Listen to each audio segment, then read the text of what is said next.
The first SUV skidded to a stop so violently that its tires screamed against the pavement. Then another. Then 3 more. 5 black SUVs boxed in a small house before the engines even cooled, doors flying open in perfect unison. Men in dark suits stepped out, their movements sharp, disciplined, terrifyingly calm. Inside the house, Hannah dropped the mug she was holding. It shattered on the floor, but she didn't hear it. Her heart was pounding too loudly. "Mom," her 7-year-old daughter whispered, clutching the hem of Hannah's shirt. "Why are there cars?" Hannah didn't answer. She crossed the living room in 3 fast steps and pulled the thin curtain aside just enough to see. Her stomach dropped. This isn't real, she thought. This can't be real. The men weren't police. No uniforms. No badges. Just cold eyes and the unmistakable posture of people who didn't need permission to ruin lives. A heavy knock thundered against the door. "Hannah Lee," a man called out calmly. "Please open the door." Her daughter's fingers tightened. "Mom, are they here for you?" the girl asked, her voice shaking. Hannah swallowed hard and forced her voice to stay steady. "Go to your room. Lock the door. No matter what happens, don't come out." "But now," Hannah whispered sharply. When her daughter disappeared down the hallway, Hannah rested her forehead against the door for 1 second. Then she opened it. The man standing there bowed slightly. "You are Hannah Lee?" he asked. "Yes. We need to speak with you." Her throat burned. "Am I in trouble?" "No," he said. "But the man you helped last night has come to repay his debt." Her breath caught. Debt. Before she could ask anything else, the men stepped aside. And the world tilted. The man walking toward her was not the bleeding stranger she remembered. He wore a tailored black suit. His hair was perfectly styled. His expression was calm, controlled, dangerous. But his eyes were unmistakable. The same eyes that had looked up at her from the sidewalk the night before. "You," Hannah whispered. He stopped a few feet away and bowed deeply. "My name is Kong Min Jae," he said. "And you saved my life." Her legs nearly gave out. I don't understand," she said. "You were bleeding. You could barely stand. And you gave me everything you had," he replied, "without knowing who I was." She shook her head frantically. "I didn't do it for anything. I know," he interrupted gently. "That is why I am here." Her mind raced. Mafia. Gang. Criminal. She felt it in her bones. "You need to leave," she said. "Right now. My daughter is inside." "She is safe," Min Jae said immediately. "I swear it." That didn't calm her. "Who are you?" she demanded. The man beside him answered instead. "Chairman Kong leads one of the largest organizations in Korea." Her ears rang. Organization. She laughed weakly. "This is a joke. This has to be a joke." Min Jae's gaze never left her face. "Last night, I was ambushed. I lost my phone. My men were scattered. I was bleeding internally. And," she snapped. "And you gave me your entire savings," he said quietly. "Every last one." Her chest tightened. "It wasn't much. It was everything," he corrected. Her anger flared suddenly, cutting through the fear. "So what is this? You came to scare me? To punish me for helping the wrong person?" "No," he said firmly. "I came to protect you." She froze. "Protect me from what?" Before he could answer, a car drove slowly past the house. Too slowly. Every man outside stiffened. Min Jae stepped forward instantly, positioning himself between Hannah and the street. The car disappeared. Silence followed. Min Jae exhaled slowly. "From my enemies." Hannah felt cold all over. "You brought this to my door," she said, her voice trembling. "I didn't ask for this." "I know," he said. But kindness has consequences in my world. She stared at him. Then take your consequences and leave. I can't, he replied. Not anymore. Her voice broke. Why? Because they now know where you live, he said. And who you are. The words hit her like a slap. No, she whispered. You're lying. I wish I were. Tears burned her eyes. All I did was help a man on the street. And that, Min-jae said softly, is exactly why you matter. She backed away, shaking her head. Get out. All of you. Please. Min-jae hesitated, then nodded once. We will keep our distance. But the protection stays. As the SUVs pulled away, neighbors peeked out from behind doors and windows, whispering. Hannah closed the door and slid down against it, sobbing silently. Her daughter crept out of her room. Mom, are we okay? Hannah pulled her into her arms. Heartbreaking. I don't know, she whispered. But I think our lives just changed. If you're still here, stay with this story, because what happens next will push her to the edge of everything she believes about kindness, fear, and survival. Hannah didn't sleep that night. Every sound outside made her flinch. Every passing car felt like a threat. She sat on the edge of her bed, fully dressed, her phone clutched in her hand, listening to her daughter's soft breathing from the other room. At dawn, she heard footsteps outside the house. She rushed to the window and peeked through the blinds.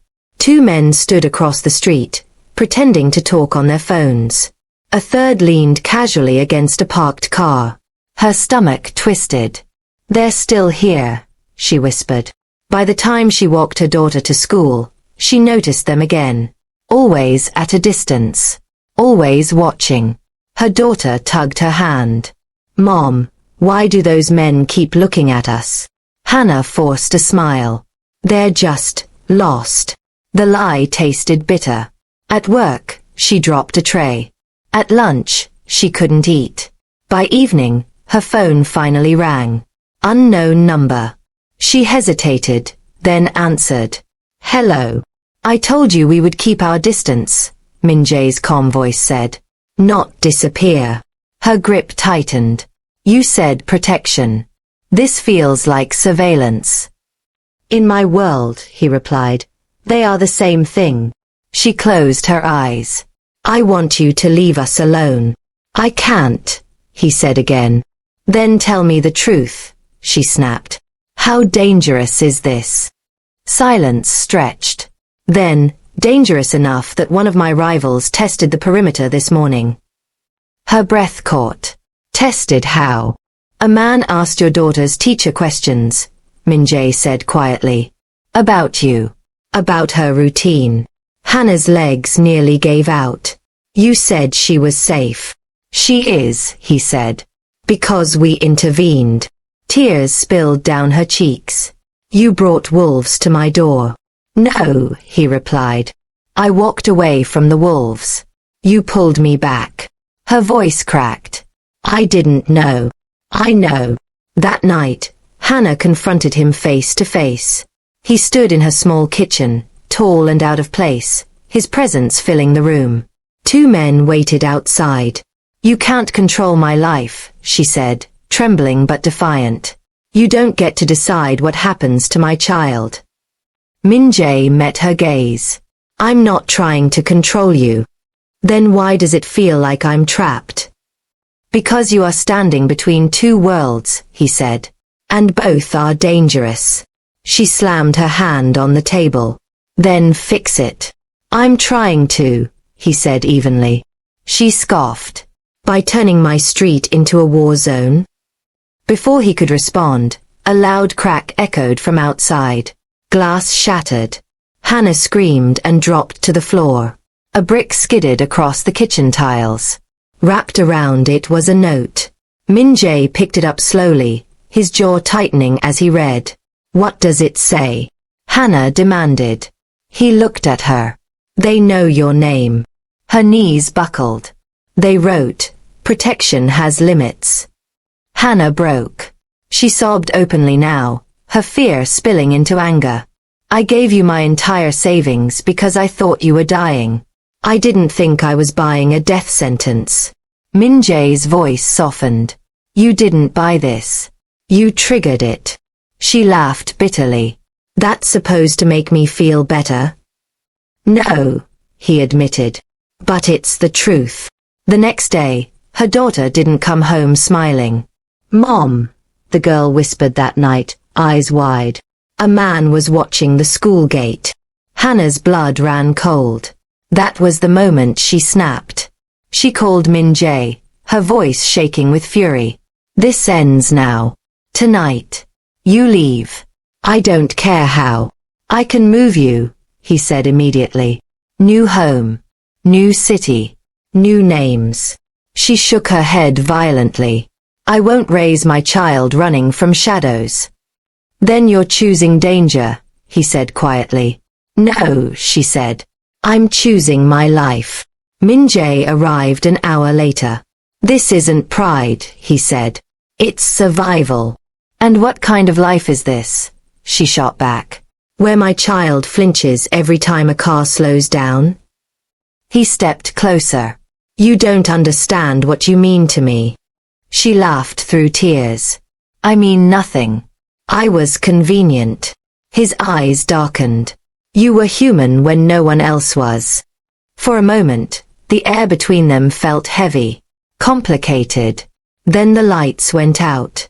Gunfire shattered the night. Hannah screamed as Min Jae grabbed her, dragging her down as bullets tore into the front of the house. Get your daughter, he shouted. She ran. Her daughter was crying, shaking uncontrollably. Hannah wrapped her arms around her just as Min Jae burst in front of them, shielding them with his body. A gunshot rang out. Min Jae groaned and dropped to one knee. Blood spread across his shoulder. Hannah screamed his name without thinking. The attackers fled as sirens wailed in the distance. Min Jae slumped against the wall, breathing hard. You didn't have to do that, Hannah sobbed. Yes, he said weakly. I did. If you're still watching, don't look away now, because what she does next will decide everything. The ambulance lights painted the inside of the house red and blue as Min Jae was carried out on a stretcher. Hannah stood frozen on the porch, her daughter pressed against her side, watching blood drip from the man who had turned her life upside down in less than 48 hours. Is he going to die? Her daughter whispered. Hannah swallowed hard. No. He won't. She didn't know why she was so sure. At the hospital, they were placed in a quiet waiting room guarded by two men who never sat down. Hannah paced back and forth, her nerves stretched thin. After what felt like hours, a doctor stepped out. He'll live, the doctor said. The bullet missed anything vital. Hannah sagged into the chair, relief crashing over her so hard it made her dizzy. When Min Jae finally woke, Hannah was there. You should have left, she said quietly, her voice heavy with exhaustion and fear. You should have let us go. He looked at her, pale but steady. I couldn't. Why? She demanded. Why us? His voice was low. Because when I was bleeding in the street, everyone looked away. You didn't. Tears filled her eyes. I didn't think it would mean this. Neither did I, he admitted. Days passed under heavy protection. The rival group was dismantled piece by piece. Arrests were made. Names disappeared from the streets. The danger slowly faded, but the damage had already been done. One evening, Min Jae stood in Hannah's living room for the last time. It's over, he said. They won't come for you again. She nodded slowly. So this is goodbye. Yes. Her chest tightened unexpectedly. What about the protection? It will remain, he said. But I won't. She looked at him, really looked at him, and realized something terrified her more than the chaos he brought. His absence. My entire savings, she said softly. That money. It was supposed to keep us alive. And it did, he replied. Just not the way you expected. He reached into his jacket and placed an envelope on the table. I can't accept this, she said immediately. It's not charity, he said firmly. It's repayment. She opened it. Inside was enough money to erase her debts. Enough to move. Enough to breathe again. Her hands trembled. This is too much. No, he said gently. It's still not enough. She looked up. Then why are you leaving? Because staying would keep you in my world, he said. And you don't belong there. Silence filled the room. Her daughter stepped forward, holding her favorite stuffed toy. Are you the bad guy? The girl asked innocently. Min-jae knelt to her level. No, he said softly. But I've done bad things. She studied him for a moment, then hugged him without warning. Thank you for protecting my mom, she said. Min-jae closed his eyes. That was when Hannah finally broke. Please be careful, she whispered. He stood, meeting her gaze one last time. You already saved my life once. Don't ask me to survive losing you too. Then he left. Months passed. Hannah moved to a quieter neighborhood. Her daughter laughed again. The nightmares slowly faded. Sometimes, when Hannah walked home from work, she felt eyes on her from across the street. She never saw anyone, but she knew. Protection didn't always need to be visible. One evening, Hannah stood at the same corner store where everything had begun. She watched a man hesitate before helping a stranger who had fallen. She stepped forward and said softly, "Sometimes kindness is dangerous." Then she smiled. But it's still worth it. Far down the street, a familiar figure watched from inside a black car, then turned away and disappeared into traffic. She had given him her entire savings. He had given her something far greater. A future. If this story moved you, comment what you would have done in her place. Don't forget to like this video, subscribe for more powerful Mafia stories, and share it with someone who believes one small act can change everything.